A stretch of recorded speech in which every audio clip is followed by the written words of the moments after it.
Lesson 29. Review Lessons 10 to 18. Hello everyone. Today we are going to review chapters 10 through 18. Before we start, let's learn some new vocabulary words.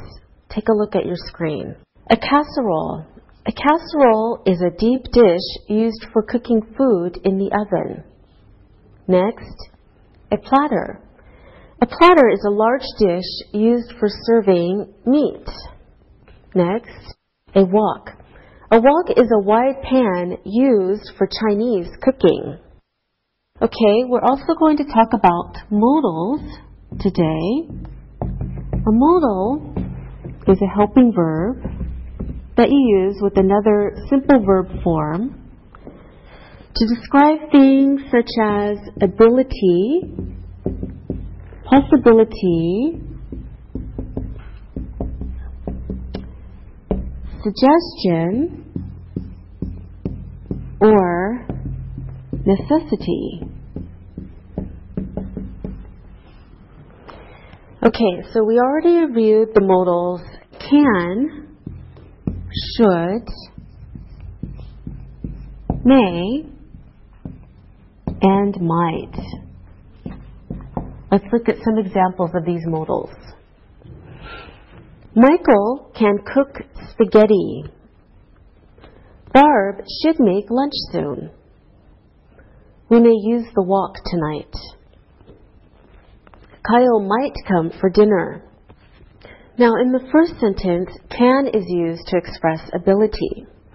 In the second sentence, should is used to express a good idea.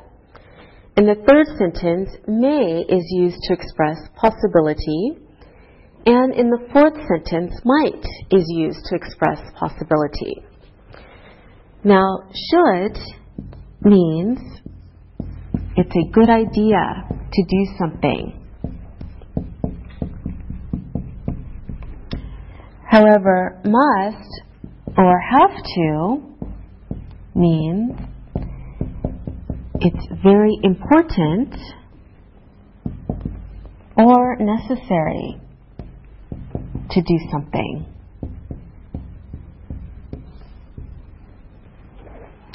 Okay, let's look at some more examples.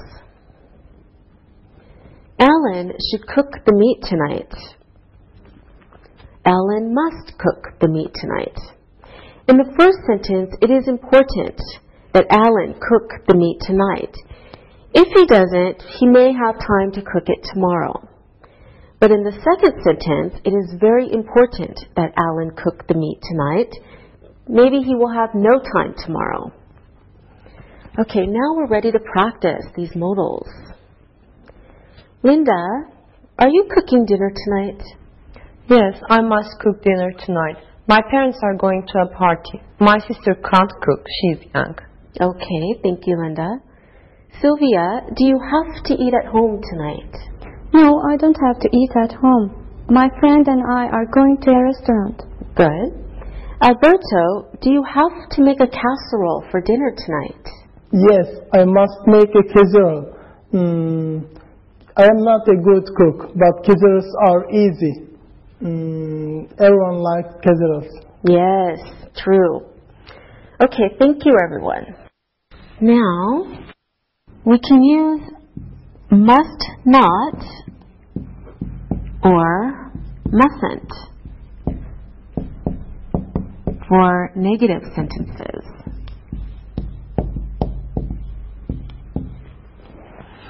Okay, for example, she mustn't serve dinner now. Or, the waiter mustn't be so rude. Okay, now has or have to can also be used in the past form.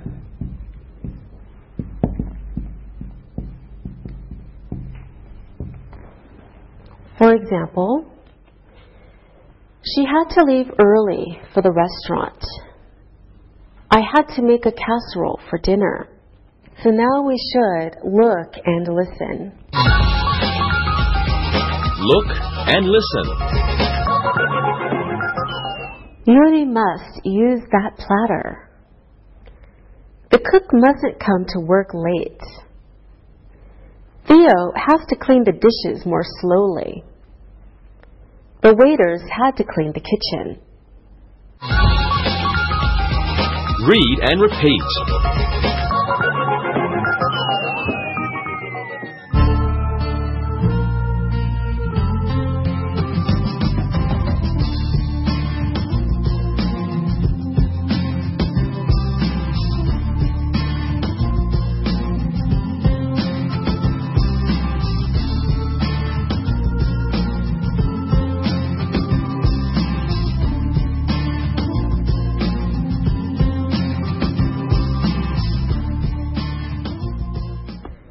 Now let's review comparatives. So remember, when we're comparing two things, we use comparatives. For example, she is shorter than Kevin. Tom is funnier than Clark. Matt is better at pool than Larry. Terry is more handsome than Marty. So a comparative is a sentence that shows the relationship between two things, two or more things. There are many rules when making a sentence in the comparative form. And than is used between the objects.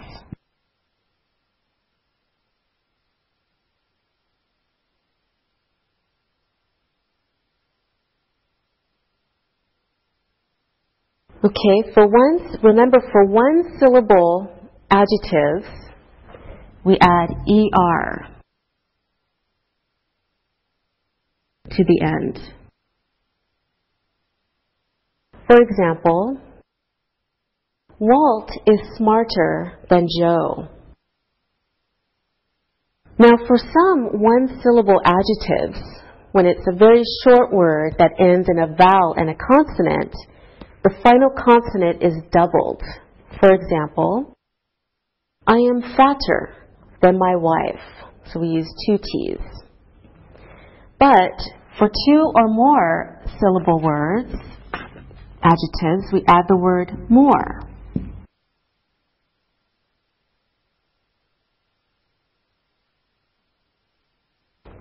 For example, English is more difficult than French. Now remember, for adjectives ending in Y, in the comparative form, the Y is changed to an I before we add ER. So it becomes IER. For example, Janet is prettier than Gladys. Now there are some irregular comparative forms. For example, the comparative of good is better. For example, Hal is better at chess than Julia. Okay, another irregular adjective, bad, in the comparative form is changed to worse. Okay, example, Julia is worse at chess than Hal. Now remember, the opposite of more is less. So we can also use less in comparatives. For example, Fritz is more tired than Steve. Means the same as Steve is less tired than Fritz. Let's do another review. This time we will review comparatives. Sylvia, who is smarter, you or your brother? My brother is smarter than me. He is older. He has studied more. Okay, thank you. Alberto, are tulips prettier than roses? I love tulips. I think tulips are prettier than the roses. Okay. Linda, which is more interesting, art or English? English is more interesting than art. Art is less interesting than English. Good job, everyone. Now, this is a better time to look and listen. Look and listen. I am sadder than my mother. A cheetah is faster than a turtle. Jacob is less boring than his brother. This room is quieter than that room. Read and repeat.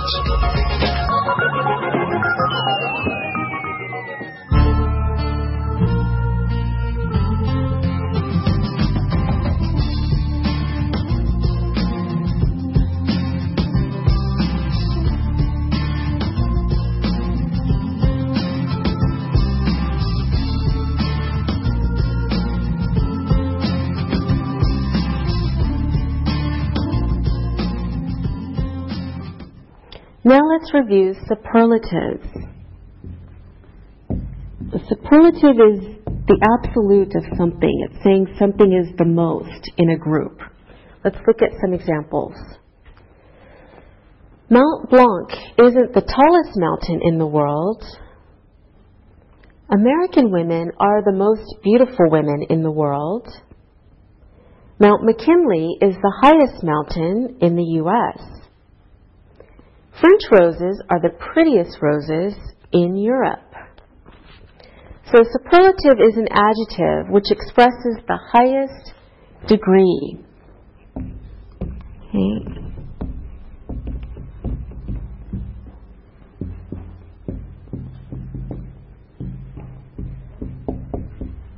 So it expresses the highest degree of a certain quality.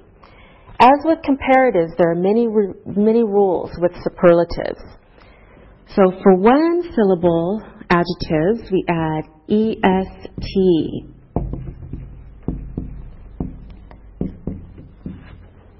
For example, the Nile is the longest river in the world. Now, of course, for some one-syllable adjectives, the consonant is doubled, like in the comparatives. So when the word ends in a vowel and a consonant, you double the consonant. For example, Russia is the biggest country in the world. Okay, for two-syllable words, we add the most in the superlative. For two or more syllable words. For example, the pyramids are the most important landmarks in Egypt. And of course, for adjectives ending in Y, in the superlative form, the Y becomes I, and then you add est.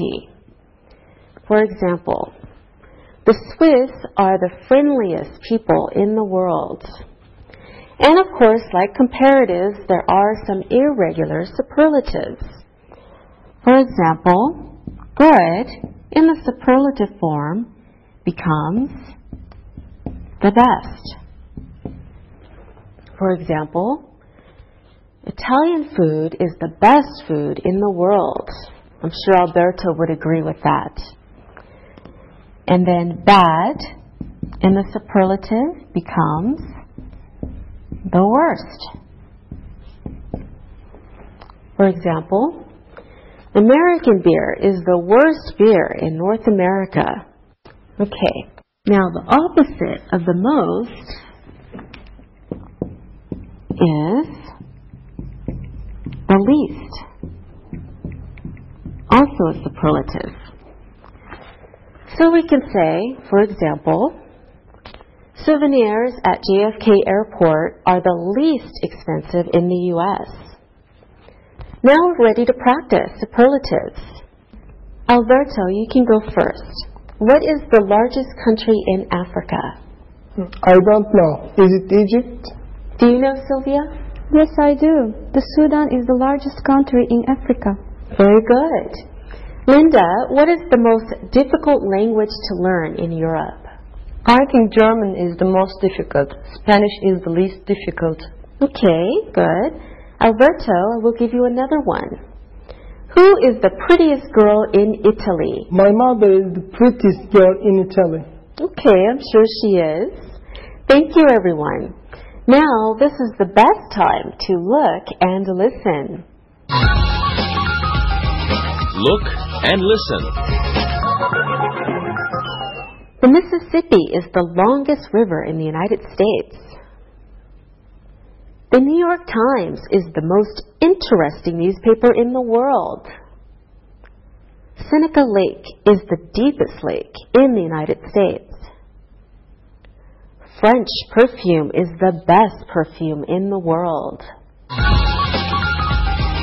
Read and repeat.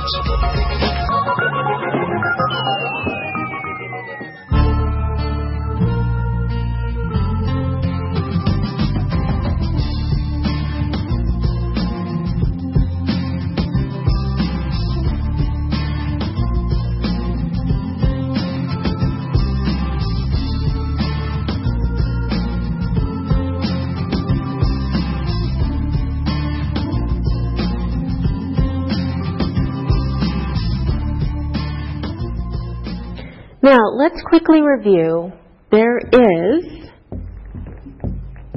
and there are to show that something exists. For example, there are 4 chairs in the kitchen. There is a new stove. There are 4 plants in the living room.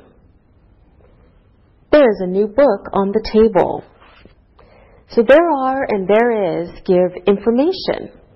They can also be used in the negative. For example, there aren't 4 chairs in the kitchen. There isn't a new stove. There aren't 4 plants in the living room. There isn't a book on the table.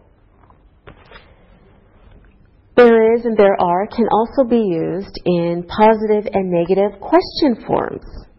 Take a look at some examples. Are there 4 chairs in the kitchen? Isn't there a new stove?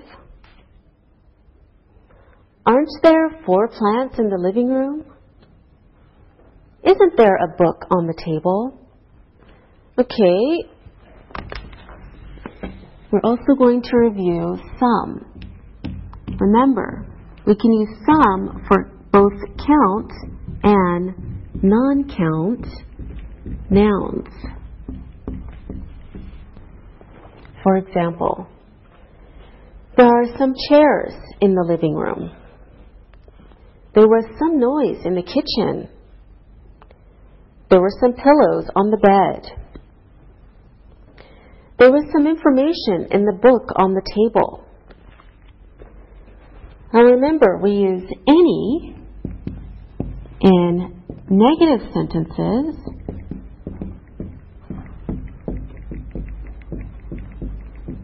and questions.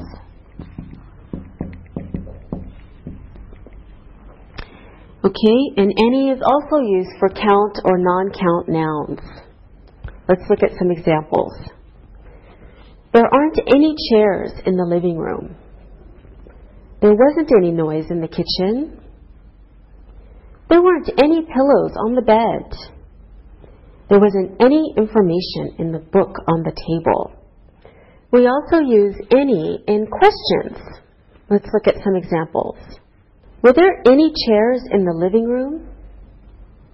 Was there any noise in the kitchen?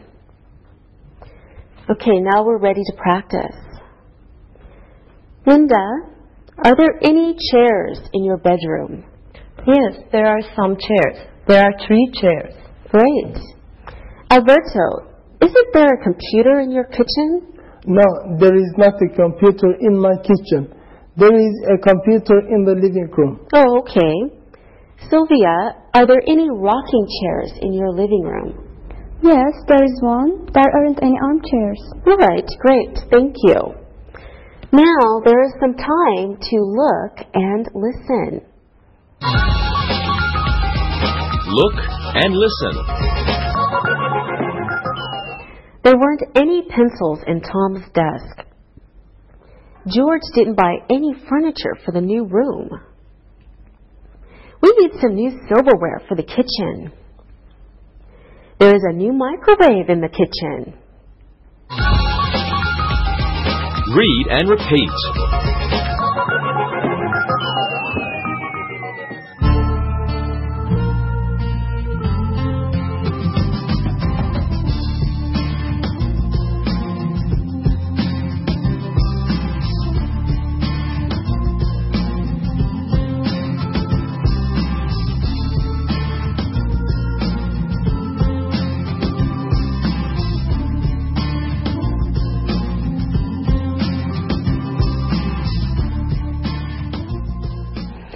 Now let's review polite questions beginning with can and would.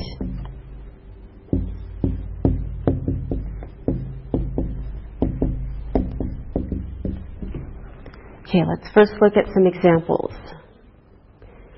Would you buy me a ticket? Can I have the train schedule? Would you sit in this seat, please? Can I buy a bottle of perfume at this duty-free shop? And of course, we can use please to make the question even more polite. Okay, let's practice using these question words.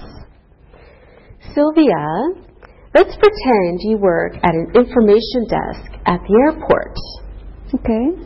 And Alberto will pretend you work at the ticket office at the bus station.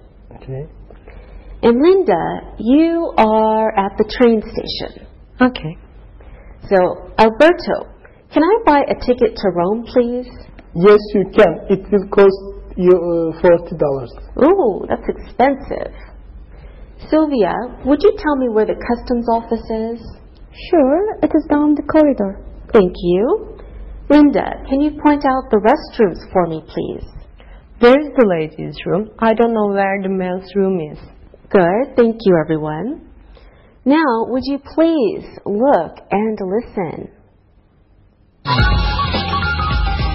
Look and listen. Can you show me how to find gate 12? Would you help me with this schedule? Can you find the ticket office? Would you tell me where the departure gates are? Read and repeat.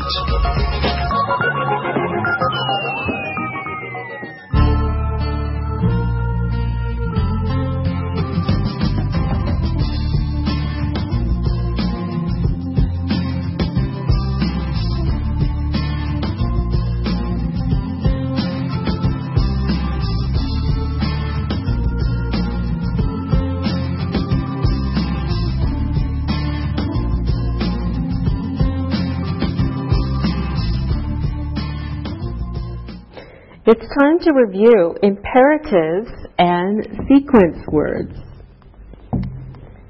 Imperatives and sequence words. Okay, first some examples. Let's start with imperatives. Stop shouting. Leave the room now. Please make your bed. Please help your sister. So an imperative is an order or command, right? You're asking someone or telling someone to do something. It is something that must be done immediately, and it is often followed by an explanation point. Okay, let's practice. What are some imperatives you always hear me say? Answer the questions. Yes, good. Look and listen. Right. Fill in the blanks. Yes. Ask a question. Okay. Listen and write. Of course. Read the story. Good. And you always do them, right? Yes. Yes, you do. Sometimes. Okay. Now, let's review sequence words. Here are some examples. First, open the box. Second, take the television out. Next, put it on the table. Finally, plug it in. Okay, so sequence words show the order of events. They tell us which order the events happen. Some examples of sequence words are first, so of course something happened first. Second, next, finally. Okay, so first, second, next, finally. Let's practice. I want to make spaghetti. What should I do, Linda? First, you must buy spaghetti. Good. Then what, Sylvia? Second, you must boil water. Okay, Linda? Next, you put the spaghetti in the boiling water and cook it. All right. Alberto? Finally, after it is cooked, you can put tomato sauce or butter on it. You are good cooks. Thank you. Now it's time to look and listen. Look and listen. Catch the ball. Wash your hands. Come quickly. Go to your room now. Read and repeat.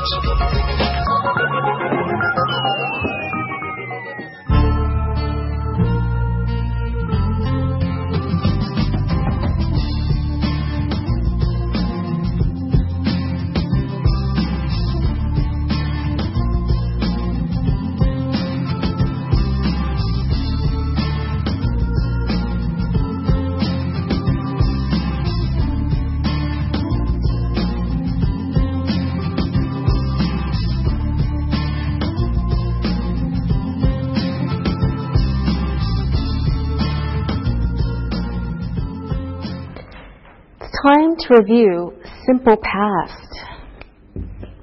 Simple past tense. Let's take a look at some examples. Columbus discovered America. Mother Teresa brought kindness to poor people. I was happy on the 4th of July. George Bush dove into the pool. So the simple past is used to describe actions that started and finished in the past.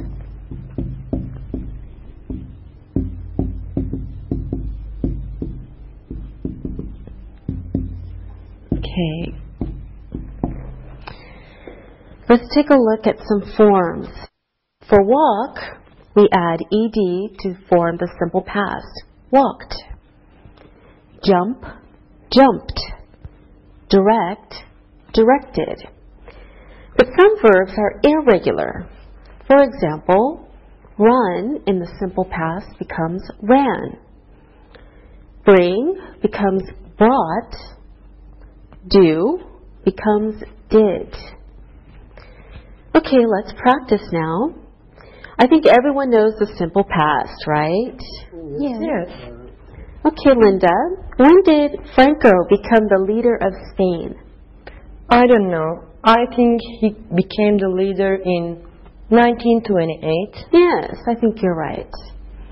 Sylvia, how did Christopher Columbus get to America? I think he sailed in his boat. I think he had 3 boats. Very good. Alberto, when did Mussolini die? He died in 1945. He was a bad leader. My grandfather hated him. Very good, thank you. Now we can also use used to describe past experiences. So we use used to describe actions or situations in the past that are no longer true, that we no longer do.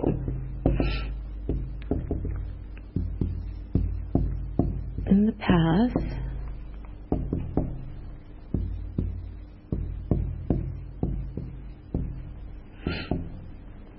okay, let's look at some examples of used to. He used to be in the army. My mother used to run, but now she doesn't. We used to speak only our language, but now we also speak English. Now it's time to look and listen. Look and listen. Churchill used to smoke 10 cigars a day. The Second World War started in the 1930s. Tito was the president of Yugoslavia. Hillary climbed Mount Everest in 1953. Read and repeat.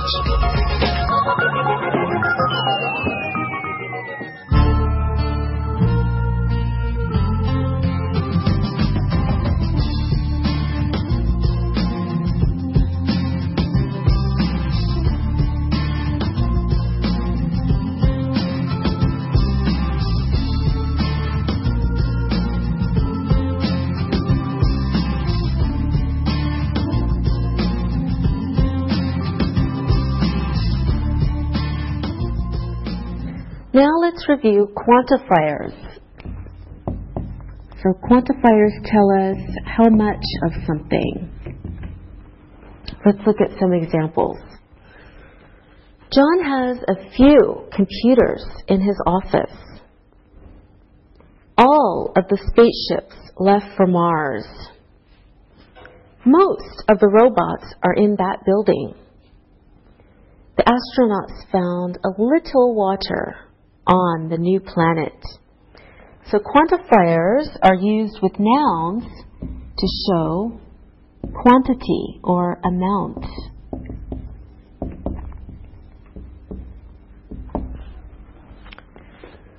Okay, some examples of quantifiers are much, little, a lot of, a few,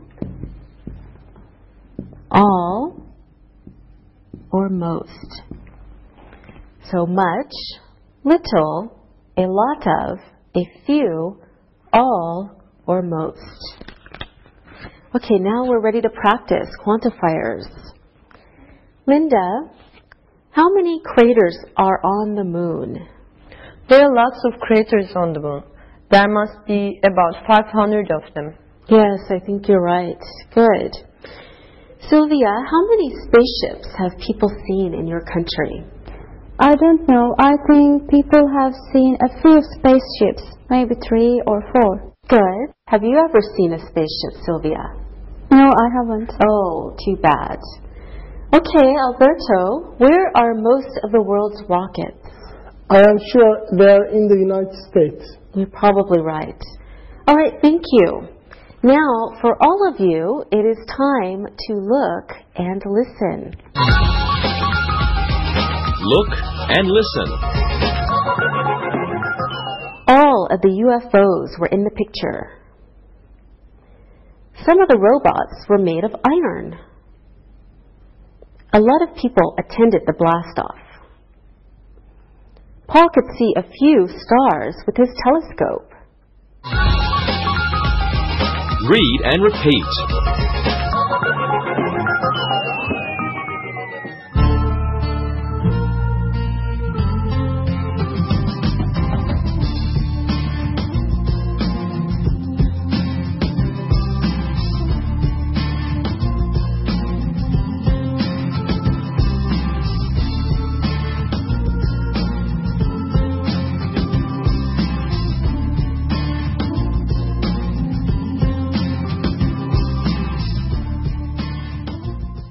Now let's finish our review by discussing hope and wish. Let's look at some examples first.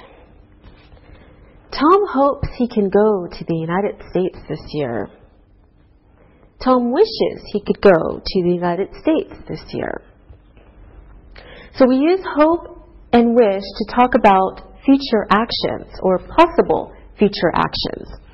With the verb hope, there is possibility that things will happen.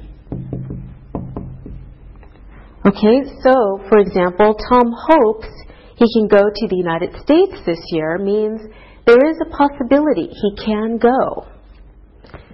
But with the verb wish, it's not likely, not probable or not likely that it will happen. So, Tom wishes he could go to the United States this year means there is little or no possibility that he could go. Okay, when we use the verb to wish, we use the past tense of the verb following it. This is to show the difference between reality and non-reality or fantasy. Okay, when we use the verb to be after wish, it's always in the form of were, no matter the subject. For example, I wish I were a rich man. He wishes he were an Italian. Okay, So when we use wish, we use the past form to show that it is not reality. But when we use hope, the second verb usually can be in a different tense because it is reality. For example, he hopes he will play guitar like his brother. Okay, we can also use modals such as would, may, and might, together with hope and wish. Okay, so let's review wish and hope. Practice a little. Sylvia, what do you wish? I wish I could go to Egypt this year. I know I can't. Next year I may be able to go. I hope I can go next year. Great, I hope you can go too. Alberto, what do you wish? I wish that I could cook like my mother. She is the best cook. Oh, I bet she is. What do you wish, Linda? I wish I were a teacher. I'm a student. I hope I'm a teacher someday. Okay, I hope you are too. Thank you, everyone. Now, I hope you look and listen. Look and listen. June wishes she were at home. Ken hopes to be a policeman next year. Henry wishes his father would leave. The teacher hopes the children will study. Read and repeat.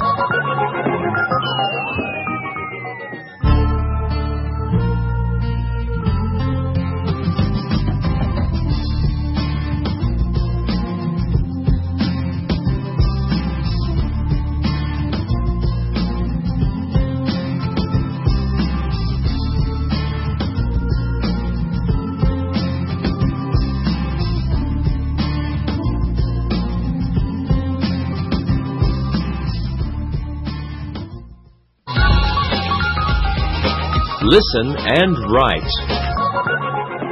Now it's time to listen and write. Listen and write the sentences. Jane has to cook for 10 people tonight. Peter is more handsome than his brother.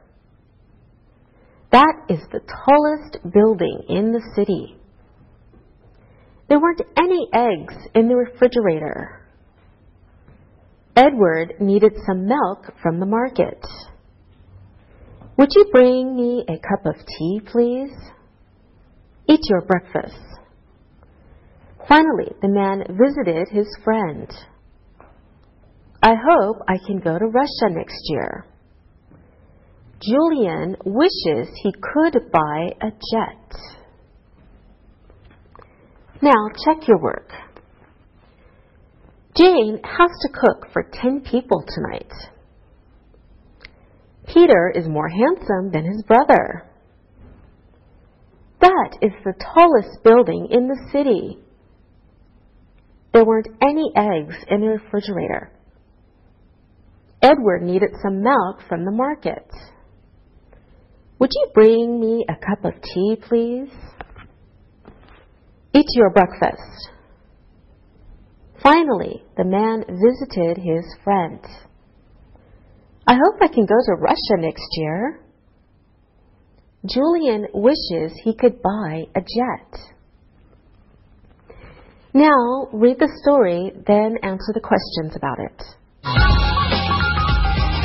Read and answer. Parrots are beautiful animals. They are birds. They must eat seeds and berries to live. They are more colorful than parakeets, but they aren't as small as parakeets. There are many species of parrots. There are over 100 species in Central America. There aren't any parrots in cold places like Alaska or Siberia. Would you like to live in Siberia? Al's sister bought a parrot. First, she went to the bank. Second, she borrowed a cage.